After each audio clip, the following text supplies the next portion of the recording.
ಇಲ್ಲಮ್ಮ, ನಾವು ಪ್ರತಿ ಸ್ಟೇಜಲ್ಲೂ ಕೂಡ ರಾಜ್ಯ ಸರ್ಕಾರ ತಗೊಳ್ಳುವಂಥ ತೀರ್ಮಾನಗಳು ಲೇಟ್ ತೀರ್ಮಾನಗಳೇ ಆಗಿದ್ದಾವೆ. ನಾವು ಎಲ್ಲದನ್ನು ಅಬ್ಸರ್ವ್ ಮಾಡಿದ್ದೀವಿ, ಹಾಗಾಗಿ ತಪ್ಪು ಮಾಡ್ತಾನೆ ಬಂದಿದ್ವಿ. ನಮ್ಮ ಇಂಟ್ರೆಸ್ಟ್ ಏನಂದರೆ ಇಷ್ಟೆಲ್ಲ ಜಾಗ್ರತೆ ಆಗಿದ್ದೀವಿ, ನಾವು ಎಡವಿ ಬಿದ್ದಿದ್ದೀವಿ, ಈಗಲಾದರೂ ಎಚ್ಚರಿಕೆ ಬೇಕಲ್ಲ. ಈಗಲೂ ಕೂಡ ನೀವು ಆ ತೀರ್ಮಾನ ತಗೊಳ್ಳೋದೇ ನಿಧಾನ ಆಗಿಬಿಟ್ರೆ ಹೆಂಗೆ? ಈಗ ಮೇಕೆದಾಟು ವಿಷಯ ಮಾತಾಡ್ತಾ ಇದ್ದೀವಿ ನಾವು, ಆ ವಿಷಯ ಭಾಳ ಮುಖ್ಯ ಅಲ್ಲ. ಈಗ ನಾವು ಕಾವೇರಿಗೆ ನೀರಿನ ವಿವಾದವನ್ನೇ ನಾವು ಮಾತಾಡಬೇಕಾಯ್ತೆ.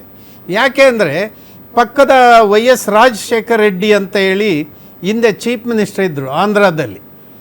ಆತ ಕೇಂದ್ರ ಸರ್ಕಾರನೂ ಕೇಳಲಿಲ್ಲ, ಮೇಲ್ಗಡೆ ರಾಜ್ಯನೂ ಕೇಳಲಿಲ್ಲ, ಈ ಪಕ್ಕದ ರಾಜ್ಯನೂ ಕೇಳಲಿಲ್ಲ. 1,00,000 ಕೋಟಿ ಜಲಯಜ್ಞ ಅಂತ ಇಟ್ಬಿಟ್ಟು ತನ್ನ ಎಲ್ಲ ನೀರಾವರಿ ಯೋಜನೆಗಳನ್ನು ಕಂಪ್ಲೀಟ್ ಮಾಡ್ದ. ಈಗ ಆ ಒಂದು ತಾಕತ್ತು ರಾಜ್ಯಕ್ಕೆ ಮುಖ್ಯಮಂತ್ರಿ ಆದಂಥ ಸಾಲು ಮಂತ್ರಿಗಳು ಬಂದ್ರಲ್ಲ, ಇವರಲ್ಲಿ ಯಾರಲ್ಲೂ ಆ ಗುಣ ನಮ್ಗೆ ಕಾಣಲೇ ಇಲ್ಲ. ಏನು ಸರ್ ಹಿಂಗಂತೀರಿ? ಗ್ಯಾರಂಟಿಗಳಿಗೆ 50,000 56,000 ಕೋಟಿ ಕೊಟ್ಟ ಆ ಯಜ್ಞ ಮಾಡ್ತಿಲ್ಲೇನ್ರಿ ಸರ್? ಈಗ ಓಟಿನ ಮಾಡ್ತಿಲ್ಲೇನ್ರಿ ಸರ್? ಈಗ ರಾಜ್ಯ ಕಟ್ಟುವಂತ ಯಜ್ಞಗಳಾಗಬೇಕಾಗಿತ್ತು, ರಾಜ್ಯ ಕಟ್ಟುವಂತ ಯಜ್ಞಗಳಾಗ್ತಾ ಇಲ್ಲ.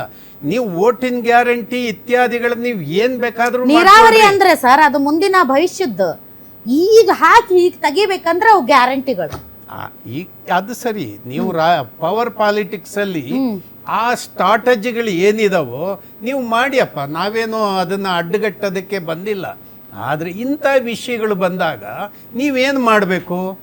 ಈಗ ವಿಜಯ್ ಬರ್ತಾರೆ, ಏನಾಗ್ಬೋದು ಸರ್ ಬಂದರೆ?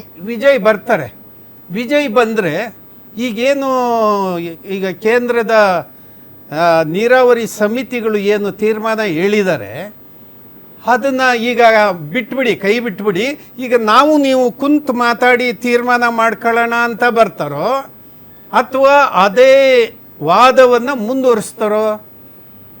ಅಲ್ಲ ಸರ್, ಆಯ್ತು ನೀವು ಬಿಡ್ಬೇಡ್ರಿ, ನೀವು ನೀರು ಇಟ್ಕೊಳ್ರಿ ಅಂತ ಯಾರಾದ್ರೂ ಹೇಳೋಗ್ತಾರೆ. ಮತ್ತೆ ಬಂದೇನು ಪ್ರಯೋಜನಮ್ಮ? ಅದರಿಂದ ಏನು ಲಾಭ? ಏನು ಸೌಹಾರ್ದ ಭೇಟಿ ಅನ್ನೋದು ಸರಿ ಇರ್ಬೋದು, ಆದರೆ ಇಂಥ ಸಂಕಷ್ಟ ಕಾಲದಲ್ಲಿ ಸಂಕಷ್ಟ ಸೂತ್ರವನ್ನ ನೀವು ತಗೊಂಡ್ ಬರ್ತೀರಾ? ಮಾತಾಡೋಣ ಸರ್, ನಾನು ಬರ್ತೀನಿ ಗಿರೀಶ್ ಅವರೇ, ನಾನು ನಿಮ್ಮ ಹತ್ರನೇ ಬರ್ತೀನಿ. ಬಟ್ ಸರ್ ನಿಮ್ಮ ಹತ್ರನೇ ಬರ್ತೀನಿ. ಏನ್ ಸಂಕಷ್ಟ ಸೂತ್ರ ಪರಿಹಾರ ಏನಾದ್ರು ಇವರಿಬ್ರು ಕಂಡುಹಿಡಿತಾರ? ಹೊಸ ಜನರೇಷನ್ ನ ಹೊಸ ಮುಖ್ಯಮಂತ್ರಿಗಳು ಇಬ್ರು ಕೂತು ಏನಾದ್ರು ಪರಿಹಾರ ಸೂತ್ರ ಕಂಡುಹಿಡಿತಾರ? ಆಮೇಲೆ ವಿಜಯ್ ಅವರು ಸರ್ ಅವರೇ ನೀರಿನ ಬಾಟ್ಲು ಚೇರು ಎಲ್ಲ ಹಿಡ್ಕೊ ಬರ್ತಾರೋ ಜಯಲಲಿತಾ ಅವ್ರ ತರ? ಹಂಗೆಲ್ಲ ಮಾಡ್ಲಿಕ್ಕಿಲ್ಲ ಸರ್, ಅವ್ರು ಆ ತರ ಮಾಡ್ಲಿಕ್ಕಿಲ್ಲ sir. I will come back sir. ಏನ್ ಮಾಡ್ತೀರಿ? ನಮ್ದು ಅವತ್ತಿಂದ ಮಾಡ್ಕೊಂಡ್ ಬಂದಿರೋದು ಹೋರಾಟ. ದಯಮಾಡಿ ನಮ್ಮ CMಗಳಾಗ್ಲಿ ನೀರಾವರಿ ಸಚಿವರಾಗ್ಲಿ ನಮ್ಮ ರೈತರ ಅಳಲನ್ನ ನೋಡ್ರಿ. ಬೆಂಗಳೂರಿಗೆ ಕುಡಿಯಕ್ ನೀರಿಲ್ಲ, ಬೀದಿಗೆ ಬಂದಿದ್ದಾರೆ. ಬೆಳಗ್ಗೆ ಎದ್ದೆಲ್ಲ ಹೊಟ್ಟೆ ಪಡಕ್ ಕೆಲ್ಸಕ್ಕೆ ಹೋಗ್ತವೆ. ನೀರಿಲ್ಲ ಅಂದ್ರೆ ಏನ್ ಮಾಡ್ಬೇಕು? ಯಾರ ಮನೆ ಬಾಕ್ಲಿಗೆ ಹೋಗ್ಬೇಕು? ನೀವಷ್ಟೇ ಮಾತಾಡ್ಬೇಕಾ ಹೋರಾಟಗಾರರು? ಪ್ರತಿಯೊಬ್ರು ಮನೆ ಜಯಲಲಿತಾ ಅವ್ರ ವಿಚಾರದಲ್ಲಿ, ಇದೇ ಕಾವೇರಿ ವಿಚಾರದಲ್ಲಿ ನಾವ್ ಹೇಳಿದ್ವಿ, ಮನೆಗೊಬ್ರು ಹೆಣ್ಮಕ್ಳು ಬನ್ನಿ,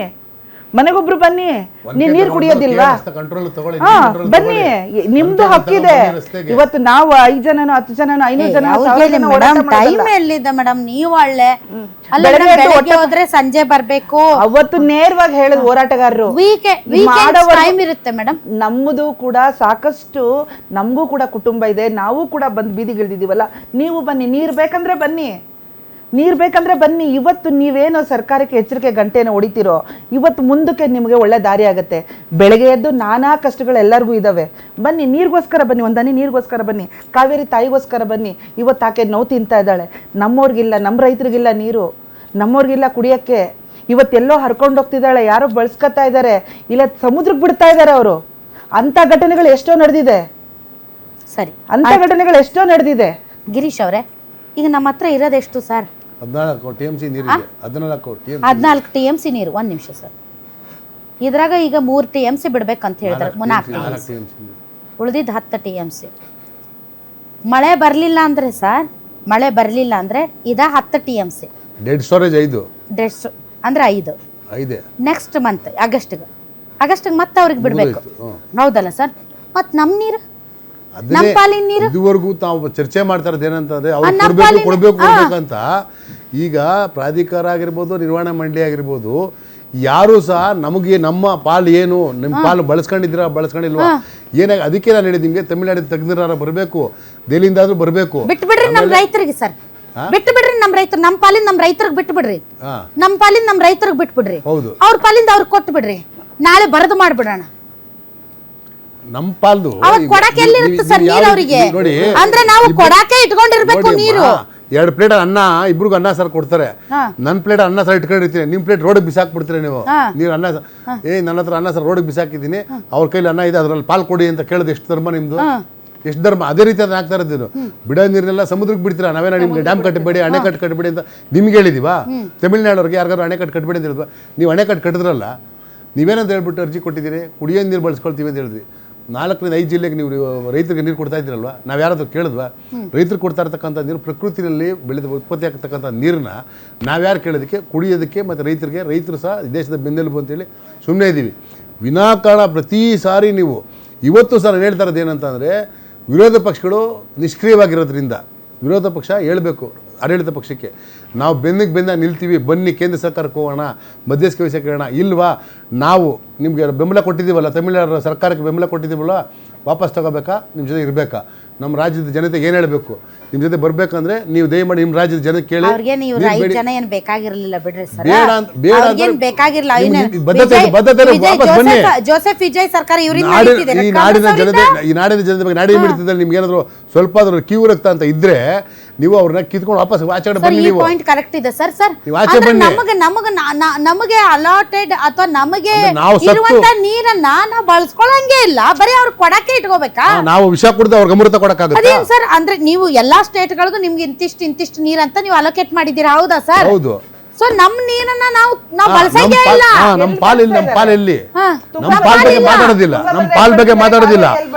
ಅದು ಈಗ ಅಲ್ಲಿ ನಿರ್ವಹಣಾ ಅಥವಾ ನಿಯಂತ್ರಣ ಎರಡೂ ಇದಾವಲ್ಲ, ಅದು ಏನ್ ನಮ್ಗೆ ಯಾವತ್ತಾದ್ರೂ ಬಂದು ಸಮೀಕ್ಷೆ ಮಾಡಿದವಾ?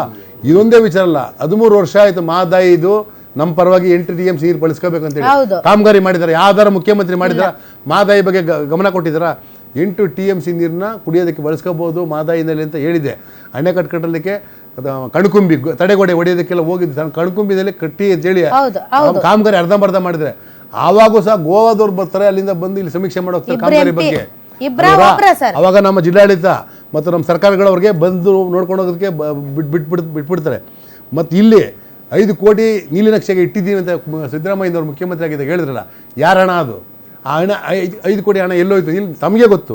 5 ಕೋಟಿ ನೆನಪಿದೆ ತಮಗೆ? 5 ಕೋಟಿ ಹಣ ನೀಲಿ ನಕ್ಷೆಗೆ ಕೊಟ್ಟಿಟ್ಟಿದ್ದೀನಿ, ನೀಲಿ ನಕ್ಷೆ ಮಾಡಿದ್ದಾರೆ. ಇದು ಬೇಕಾದ ಅಣೆಕಟ್ಟಿಗೆ 3 ಸರಿ ಗುದ್ಲಿ ಪೂಜೆ ಮಾಡ್ತೀವಿ ಅಂತ ಹೊರಟ್ರಾ? ಅವ್ರು ಹೇಳಿ ದಿನಾಂಕದ ದಿವಸ ನಾವಾಗ ಗುದ್ಲಿ ಪೂಜೆ ಮಾಡಿ ಬಂದು ಅದು ಅನಧಿಕೃತವಾಗಿ ಸರ್ಕಾರ ತಾನು ಹೇಳಿದ್ದು, ನಾವು ಗುದ್ಲಿ ಪೂಜೆ ಮಾಡ್ತೀವಿ ಮಾಡಕ್ಕೆ ಅಂತ ದಿನಾಂಕ ನಿಗದಿಪಡಿಸ್ತಾರೆ. ಅವ್ರು ಮಾಡದೇ ಇರೋದನ್ನ ನಾವು ಹೋಗಿ ಗುದ್ಲಿ ಪೂಜೆ ಮಾಡಿ ಬಂದಿದ್ದೀವಿ. ಆ ದಾಖಲೆಗಳು ನಿಮ್ಮ ಹತ್ರನೇ ಇದ್ದಾವೆ. ಅದೇ 5 ಕೋಟಿ ನೀಲಿ ನಕ್ಷೆ ಕೊಟ್ಟು ನೀಲಿ ನಕ್ಷೆ ಆಗಿದೆ ಅಂತ ಹೇಳಿದವರು ಸಿದ್ದರಾಮಯ್ಯನವರು. ಏನಾಯಿತು? ಆ ನೀಲಿ ನಕ್ಷೆ ಏನಾಯಿತು? 5 ಕೋಟಿ ರೂಪಾಯಿ ಯಾರಿಗೆ ಕೊಟ್ರಿ? ಯಾರಿಗಾದ್ರೂ ಗೊತ್ತಾ ಅದು? ಅದ್ರ ಜೊತೆಗೆ ಇವಾಗ ಏನು ಸರ್ಕಾರ ಬೆಂಬಲ ಕೊಟ್ಟಿದ್ದಿಲ್ಲ ಅಂದರೆ ನಿಮಗೆ ನಾಡಿನ ಜನಕ್ಕಿಂತ ನಿಮಗೆ ತಮಿಳ್ನಾಡು ಸರ್ಕಾರಕ್ಕೆ ಬೆಂಬಲ ಕೊಡೋದು ಮುಖ್ಯನಾ?